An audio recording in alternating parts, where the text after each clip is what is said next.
Las señales se complican a veces porque estábamos viendo encuestas en esta semana y acaba de salir una encuesta hoy, la Gallup, del periódico Hoy, que tiene datos sobre la situación política. Cómo perciben los ciudadanos la cuestión política, la cuestión de los candidatos, que en la medida que vayamos progresando en el tiempo, pues se hará más omnipresente, las encuestas, lo cual es mucho decir, porque hacerlo más presente es mucho, ¿verdad? Tocayo Ramón Tejada Holguín. Bienvenido aquí, Ramón Tejada y el doctor Rafael Sánchez Cárdenas, para que veamos estas encuestas que han estado apareciendo, y en particular la de hoy, que será comentada también. Bastante. ¿Sí? Mira, yo quiero hacer, digamos, un preámbulo antes, para un poco hacer, digamos, lo que puede ser una especie de recomendaciones para leer una encuesta. Porque una encuesta te da un número y tú dices, bueno, ese número puede ser, puede no ser, dependiendo si confía o no en la firma encuestadora, etcétera. Pero cuando tú tienes encuestas, como ha ocurrido ahora, que se han hecho una de la firma CISA, otra de la firma Gallup, en tiempo muy escaso entre una y otra, es decir, apenas un par de semanas entre el trabajo de campo de una y otra, y con resultados tan disímiles, que sería uno pensar, ¿a quién le creo? Exacto. El primer dato que habría que dar es lo siguiente. Uno de los errores que están cometiendo muchos sectores, tanto políticos, económicos como sociales en República Dominicana, es creer que una encuesta es un arma de lucha política. ¿A qué me refiero? Que creyendo que poniendo que un candidato tiene un número mayor que otro candidato en una encuesta determinada, eso significa que ese candidato va a lograr posicionarse más en la gente. Eso es no conocer la ciudadanía dominicana. El hecho de que un candidato aparezca con muchos puntos, con un porcentaje muy alto en una encuesta, no significa que ese porcentaje está en la ciudadanía. Y la ciudadanía no vota en función de que un candidato tenga más puntos de lo que es real y efectivamente tiene. Es decir, el porcentaje no provoca, no es una palabra mágica que hace que automáticamente la ciudadanía lo tenga. Lo tiene o no lo tiene. Y la determinante de por qué una persona decide votar o no por alguien no son porque tenga la percepción de que tiene muchos puntos. Eso en una época se decía mucho de que la gente vota por el que gana. Entonces, si hay la percepción de que ese es el que va a ganar, pues la gente va a ir a votar por ese. Eso se ha demostrado falso. Toda firma encuestadora, fíjate cómo muchas firmas encuestadoras tienen muchas diferencias antes del proceso electoral, un año antes, hasta 3, 4 meses antes. Pero cómo faltando 2 meses, al mes, todas comienzan a confluir. ¿Por qué? Porque ninguna, como ahora mismo, por ejemplo, nadie puede comprobar que eso es así o no es así, pero al final sí va a haber un proceso electoral que va a decir cuánto sacó cada quien. Entonces, todas confluyen. Por eso yo siempre he dicho que más que ver una encuesta, cuando uno quiere saber si una firma es una firma correcta, hay que ver las diversas encuestas como una tendencia. Encuesta hecha en tal mes, en tal mes, en tal mes, en tal mes, en tal mes, y hacer una raya, y ver cómo se comporta esa raya. Y ahí tú puedes decir, bueno, esta firma fue consistente. Pero además, los números también, cuando usted lo analiza, tiene que tener un sustento en la realidad. Por ejemplo, para poner un caso con la Gallup, la anterior Gallup estableció que Guillermo Moreno tenía un porcentaje, qué sé yo, creo que era de 3 o 4%, la primera. La anterior. En esta aparece que en un escenario en donde está Leonel Fernández tiene 23%, en otro escenario tiene 10%, en otro puede tener creo que un 13%. La pregunta sería, haciendo un análisis de la sociedad dominicana, ¿dónde están los hechos políticos, el comportamiento de la Alianza País que justifiquen que tenga ese proceso, que tenga ese un aumento nivel vertiginoso? Exacto, vertiginoso. Pero veamos, ¿quién se ve afectado por esto? El porcentaje que tiene Leonel Fernández en con la anterior es similar. Es decir, Leonel Fernández se mantiene, digamos, no quiero decir más creíble, pero digamos que es más aceptable que sea ese el porcentaje. El porcentaje del presidente, que llega a un 70%, es consistente con la anterior encuesta y con otras encuestas que se han realizado, como de Penanchón, etcétera. Ahí podemos decir que está más o menos bien. El porcentaje de indecisos no es consistente. Ahí ya vemos un problema. Entonces, hubo algún grupo de indecisos que decidió votar por Guillermo Moreno. Pero la pregunta es, ¿qué hizo Guillermo Moreno para conquistar a esos indecisos? Y volvemos, no tenemos explicación. Luego, el porcentaje de Hipólito Mejía, que tenía un porcentaje mucho más alto, tampoco es consistente con las anteriores encuestas ni con la línea de tendencia. Luego decimos, bueno, ¿qué hizo Guillermo Moreno para quitarle porcentaje a Hipólito Mejía? Igual con el porcentaje de Luis Abinader. Entonces, así es que nosotros debemos analizar las encuestas, ver dónde está la consistencia y cómo esto se refleja real y efectivamente en el análisis del ambiente político. Tiene que haber hechos. Es decir, cuando en España se comienza a ver que Podemos se convierte en el primer partido en muchos de los sondeos electorales, había unos hechos.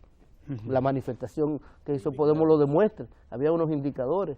Las alianzas que había hecho Podemos con todo el tejido social español, ahí lo demuestran. En la ganancia que tuvo Podemos en las elecciones para el Parlamento Europeo, lo demuestran.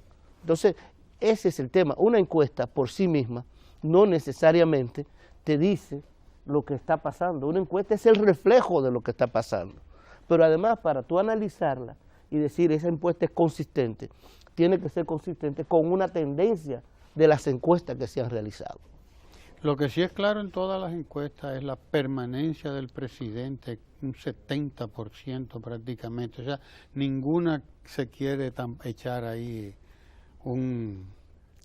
ninguna quiere echar el pleito. Bueno, mira, esto está muy claro. Ese es un tema muy interesante, todas las encuestas, porque hay cosas que ya son, ¿cómo te digo?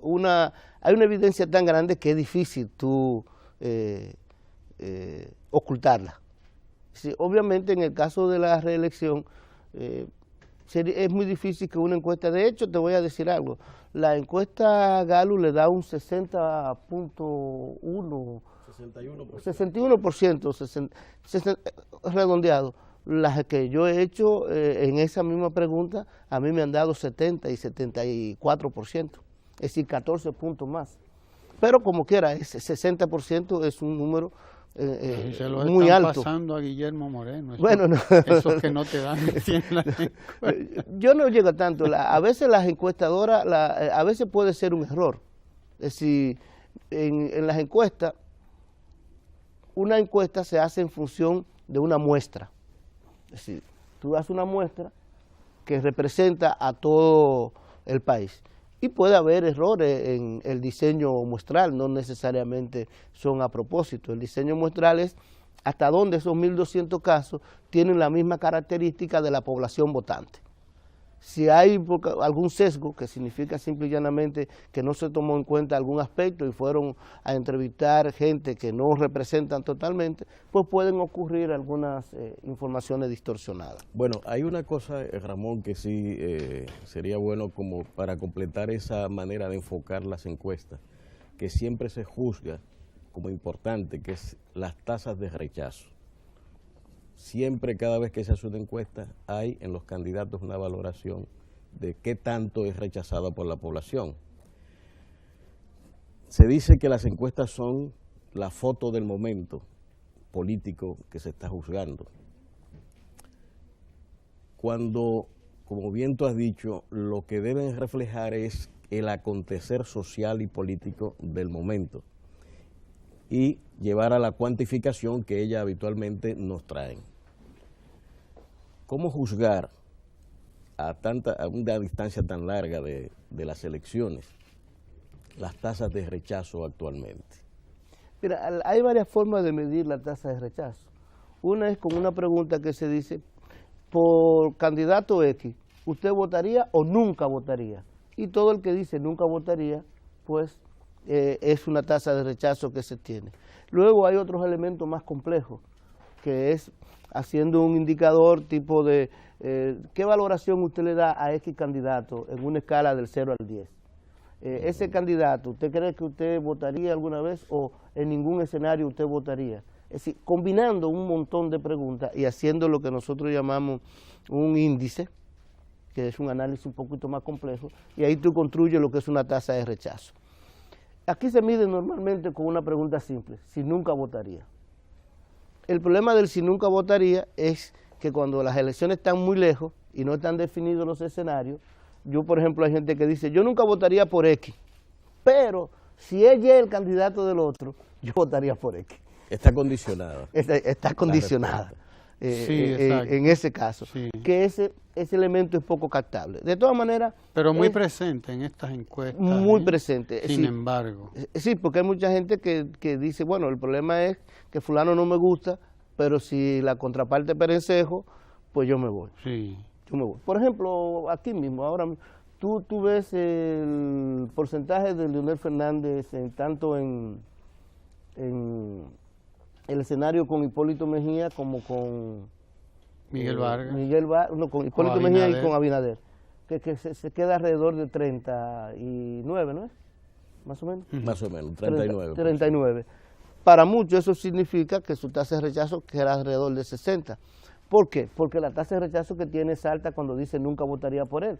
Y porque los escenarios posibles, porque vamos a ver, los escenarios posibles son esos que están ahí. Sí. Esos dos escenarios. O el candidato del PRM o Convergencia es Hipólito, o el candidato del PRM Convergencia es Luis Abinader. En caso de esos candidatos, él no saca más de 40, más de 40 no saca, pues por defecto, tomando en cuenta la otra pregunta del nunca votaría, él tiene una tasa de alrededor del 50%, simplemente. Sí. Es decir, por defecto, además de que ahí lo dice específicamente. Es una tasa que... Pero según este informe, obviamente eso significa que le impediría ganar en primera vuelta, como ahí se dice, y podría verse si podría o no en la segunda vuelta dependiendo de quién pase. Pero fíjate, ya son encuestas diferentes. Así se acaba de otorgar al expresidente Fernández un 56% en primera vuelta. Y Galo acaba de darle 39%. Hay una diferencia de cerca de... Brutal. 20 puntos. Significativo. Entonces el problema que yo digo es si están juzgando simultáneamente en el mismo periodo un mismo fenómeno, ¿cómo se crea esa distancia entre 20 puntos, como en este caso se está señalando? Y el otro es cuando juzgamos también la situación que tú mencionabas de Guillermo Moreno, que aparece con 2%, 3% en la última encuesta y ahora aparece en el caso de Galo con 20 y tanto %. Es decir, ese movimiento de los datos, lo que es consistente, como decía Ramón, es que la reelección y la valoración del presidente siempre están por encima del 70%. Las encuestas han sido consistentes en eso. Pero ¿por qué en los otros datos no? Por eso yo digo que hay que ver siempre la tendencia. Pero mira, hay 13 razones por las cuales pueden ocurrir errores en una encuesta. Una es un error de muestreo, que ese error inclusive es cuantificable. Tú lo puedes hacer después que tú ves la población, etcétera. Recordemos que la muestra es que 1.200 casos representan los 4 millones de votantes. ¿Cómo se hace eso? Bueno, usted conoce los 4 millones de votantes, sabe cuántas mujeres hay, cuántos hombres hay, dónde viven en la residencia, qué educación tienen, escolaridad, edad, etcétera. Y hace que los 1.200 casos se parezcan a esto. Así es la idea. Sí, sí. Y eso ocurre muy bien porque se ha demostrado que cuando se hacen las encuestas bien hechas, pues, son científicamente comprobables. Entonces puede haber un error de muestreo, esa es la primera razón. Un error que puede ser no controlable. Fíjense que todas las encuestas dicen nivel de confianza de 96%. Eso significa que de 100 encuestas, 4 pueden salir mal. Esa es la idea. De 100 encuestas que usted hace, 4 pueden salir mal. Entonces, ese es el primer posible fuente de errores y de diferencia en esa encuesta. El segundo es lo que llaman el error no de muestreo. ¿Cuál es el error no de muestreo? Es cuando usted hace un cuestionario, por ejemplo, y tiene preguntas que sugieren Por ejemplo, no es lo mismo preguntarle, de los siguientes candidatos, ¿cuál usted cree que puede ganar las elecciones? Y le lee todos los candidatos. Y la gente dice, fulano de tal, Perencejito, etcétera. A que usted le diga, ¿usted cree que fulano puede ganar las elecciones? Y le menciona a ese fulano. O puede ganar a cualquier otro. Obviamente que se va en ventaja, el único que usted está mencionando. Entonces ese tipo de error no de muestreo que tiene que ver con el cuestionario. O de errores del encuestador, que el encuestador marca lo que no es. O el último error, simple y llanamente una intención de la firma. Es difícil uno establecer cuáles son estos errores si tú tienes acceso al cuestionario y a la base de datos que tú podrías elaborarlo. Pero esas son las posibilidades. Por eso siempre digo, cuando usted va a ver una encuesta, no se fije solo en el número y en el momento. Fíjese en la tendencia. ¿Qué te están diciendo? Porque ya todo el mundo está haciendo encuestas. ¿Hasta dónde? ¿Qué es lo común en Penanchón, en Acisa, en Gallup? ¿Cuál es qué es el número que se sale de esa tendencia frente a todas? O incluso de las propias encuestas que esa firma ha realizado. Una fuerte inclinación en el Partido de la Liberación Dominicana hacia el apoyo a la repostulación. Se percibe tanto en una encuesta como en la otra. Lo dice francamente la Gallup que acaba de salir hoy. ¿Qué pensar, qué decir, qué escenario plantea esto? Mira, yo creo que lo que está diciendo el escenario dominicano, si hay algo inédito en el escenario dominicano, algo sumamente inédito, que hay que decirlo, independientemente de algunas voces que sostienen que esto no es así, etcétera. Pero si hay algo inédito es que por primera vez, por lo menos en mi vida de analista, yo estoy viendo un proceso, un reclamo de una modificación constitucional para una reelección, de una modificación constitucional del tipo de que uno siempre se ha opuesto, vamos a ser sinceros, pero que viene no de los sectores interesados, sino de la gente misma. Y eso se está demostrando ahí. Es decir, si hay algo que están diciendo las encuestas, es que por primera vez la reelección es un reclamo ciudadano. Cierto. Y en esto, por ejemplo, en el tiempo que nos queda, que no nos queda ya. Ya no pero nos queda. Oye, hace rato que nos están haciendo que nos señas. está haciendo señas. Bueno, no me di cuenta. Adelante, doctor. De todas maneras, el elemento que quisiera que quizás el jueves o el miércoles, cuando vuelva, tomemos en cuenta varias cosas que en los juicios que se están manejando. El primero de ellos es la valoración de la reelección en función de la tradición política nacional y lo que ha sido, como tú dices, y esta nueva versión que se está creando a partir del ejercicio de gobierno, que es si la sociedad puede constituir una tendencia diferente para solicitar el cambio constitucional, como se está evidenciando en todas las encuestas.